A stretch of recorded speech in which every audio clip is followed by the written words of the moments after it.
आभाळ कोसळल्यानं संकटात सापडलेल्या राज्यातल्या अतिवृष्टीग्रस्त आणि पूरग्रस्त मराठवाड्यासह राज्यातल्या शेतकऱ्यांना 253 तालुक्यातल्या महापुराचा तडाखा बसलेल्या शेतकऱ्यांना तालुक्यांना घरादाराचं पिकांचं तर नुकसान झालंच, पण महापुरात पिकांसह शेतजमीन सुद्धा खरडून निघाली।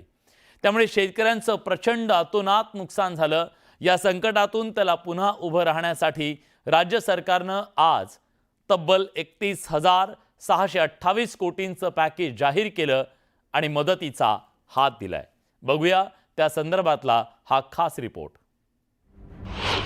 पूरग्रस्तांना 31,628 कोटींचं पॅकेज, पिकं, शेती, जनावरांसाठी ही मदत, पूरग्रस्तांना सरकारचा मदतीचा हात।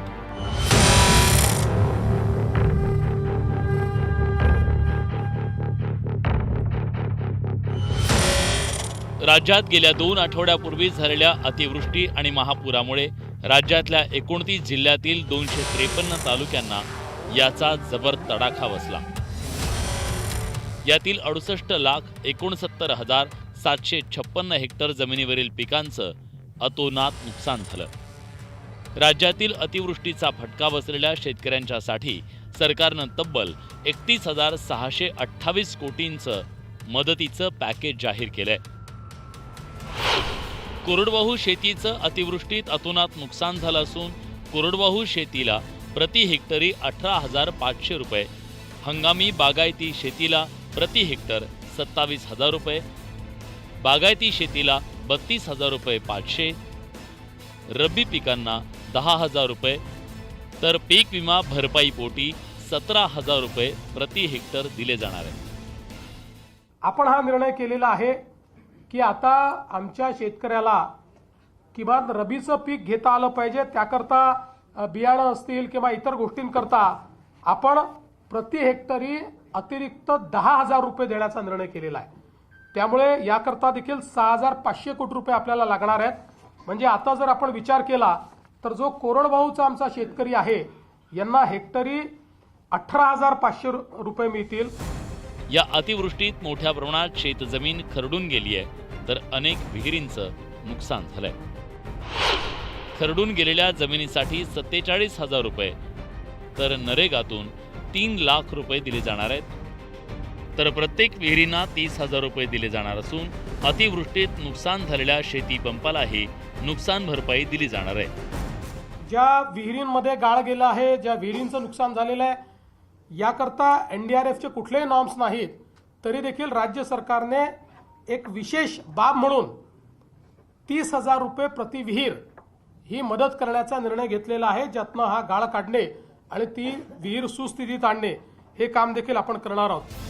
राज्यात झालेल्या या अतिवृष्टीमुळे अनेक जनावरांचा मृत्यू झाला।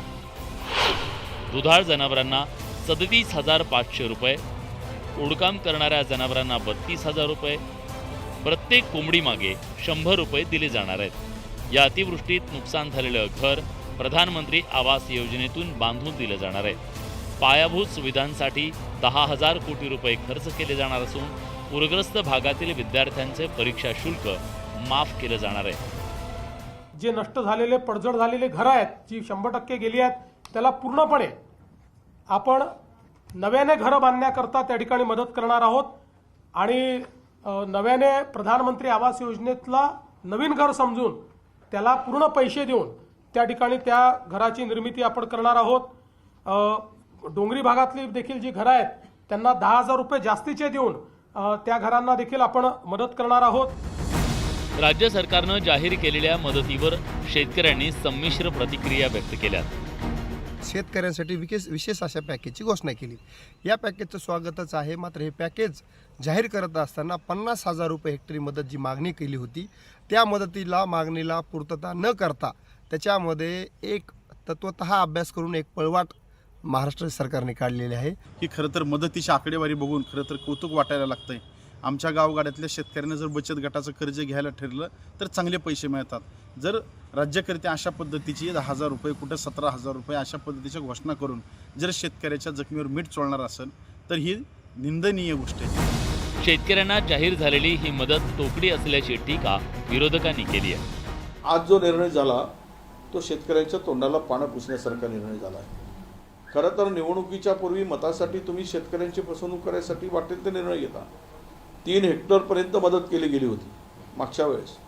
आता ही मदतीची व्याख्या फक्त 2 हेक्टरपर्यंत आणली. शेतकऱ्याला डायरेक्ट मदतीची आवश्यकता आहे, 50,000 रुपये हेक्टरी मदतीची आवश्यकता आहे, कर्जमुक्तीची आवश्यकता आहे. ही काही घोषणा मुख्यमंत्र्यांनी केलेली नाही. शेतकऱ्यांशी बेईमानी करून आणि शेतकऱ्यांना उल्लू बनवण्याचा प्रयत्न करून हे जे 6 लाख हेक्टरच्या वर नुकसान झालं त्याची मदत शेतकऱ्याला आवश्यक आहे. बाकी 31,000चं पॅकेज कोणासाठी, मुख्यमंत्र्यांनी जरा डिटेल द्यावं. शेतकऱ्याच्या खात्यात हेक्टरी 50,000 रुपये येणार आहे का ते आम्हाला सांगावं. दिवाळीच्या पूर्वी ही मदत दिली जाणार असल्याचं राज्य सरकारनं स्पष्ट केलंय.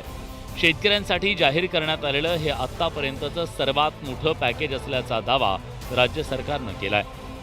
याची काटेकोर अंमलबजावणी झाल्यास राज्यातल्या लाखो शेतकऱ्यांना निश्चित संकटात आधार मिळेल यात शंका नाही. Bureau report, news 18 Lokmat.